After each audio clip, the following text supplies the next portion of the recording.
Welcome back. If you're new here, my name is Bianca and my husband Chris and I are going to roast a turkey today. This is the turkey.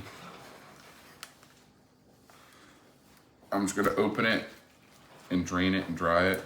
You want to make sure you keep the tag. It just tells you how much it weighs. So we're just getting the vegetables ready, celery, onion, and carrot. When chopping these vegetables, we're going to keep them in pretty big pieces because they are going to be cooking in the oven for around 4 hours. And once the turkey comes out, we are going to transfer the vegetables to our stuffing. We actually have that video up if you wanted to see it on the Thanksgiving Day recipe playlist. As you can see, I'm chopping up some mushrooms and Chris is peeling garlic cloves, and we're going to add those to the vegetables as well. If you don't like mushrooms or any of the vegetables we cut up, feel free to exclude them. We just really like this combination. Now Chris is adding rosemary, sage, and parsley to the vegetables. Now he's going to season the vegetables with a lot of salt and pepper. Again, the vegetables are going to turn into our stuffing, and also the turkey drippings at the bottom of this pan are going to turn into gravy. So we want to make sure that everything is really well seasoned. Start making the butter for the turkey. Chris has 3 sticks of salted butter, and he's adding rosemary, pepper, and salt to it, and this is going to top our turkey. The butter was still a little cold, so he popped it in the microwave just to soften it up so he can make sure it was well mixed. Usually these butterball turkeys come with this little piece of paper. That's the instructions on how to cook them depending on their weight. 13.5 pounds there. So we fall into that 10 to 18.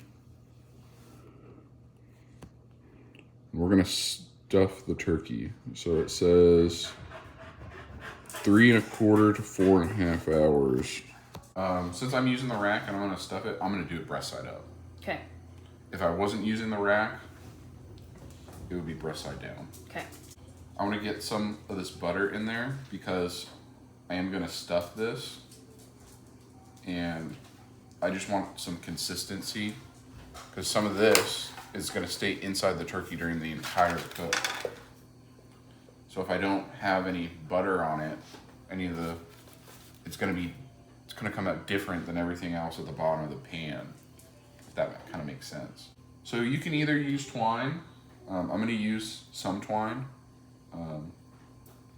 Or sometimes they cut this flesh for you. I didn't know that. Yeah. Sometimes it's hard to get the legs in there. You do like that, but I'm going to use twine because I can wrap it tighter.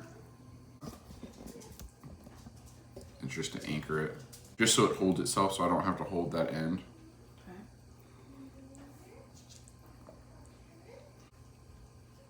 I'm kind of figure eighting around the legs. Great. Yeah, just lay it underneath. Okay. I'm gonna kind of cover this turkey in butter, and then what I'm gonna do is just gonna pinch these wings together so they don't fall apart. Because as we cook it, if you don't do that, like secure them to the turkey, there's a chance that these wings will cook faster than the whole bird because they'll cook all the way around. And then they could come out overdone or burnt, or they could fall off. It just doesn't look as nice. Again, this is all gonna come off, so don't be concerned if it looks like a lot. Most of this is just gonna melt right off, and that's kind of what we want. It's gonna melt right off and back into this pan.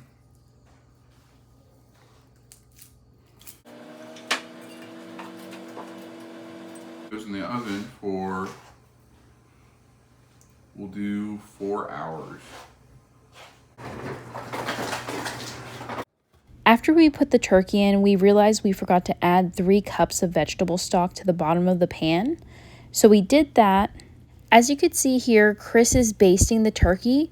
He does this every 30 minutes to make sure that he's collecting all that butter, good juices at the bottom, and transferring it back up to the turkey. Thanks for cooking with us today. If you liked this video, please consider giving it a thumbs up and subscribing. See you next time.